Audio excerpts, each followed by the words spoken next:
Welcome to mini vlog. तर आज होता दिवस सुट्टीचा, त्याच्यामुळे श्रियाला आणि अहोंना दोघांना सुट्टी होती, म्हणून मी सकाळी सकाळी करत घेतला आहे नाश्त्याला कांदा पोह्याचा बेत। छान कांदा पोहे खाऊन घेतले आणि बाजारात जाऊन आलो। बाजारातनं मस्त छान फ्रेश पालेभाजी आम्हाला मिळाली म्हणून घेऊन आली आणि दुपारच्या जेवणासाठी हाच बेत करायचा ठरवला। पालेभाजी ताजीच्या ताजी केली की त्याची टेस्ट अजून छान लागते।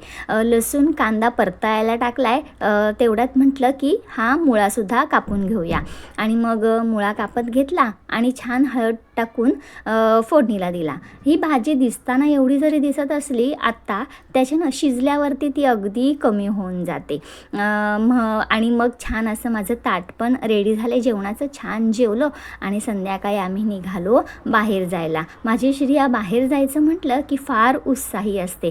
त्यात आम्ही निघालो होतो डीमार्टला जायला। मला आणि माझ्या लेकीला आम्हाला दोघींना फार आवडतं, म्हणजे हवं नको ते सगळं ट्रॉलीमध्ये भरून घेऊन आणता येतं। शेवट केला पिझ्झानी। ह्याचा मोठा व्लॉग आपल्या चॅनलवर आलेला आहे, जरूर जाऊन चेक करा, लिंक मी खाली देते। भेटूया अशा छानशा एका व्हिडिओमध्ये, तोपर्यंत बाय।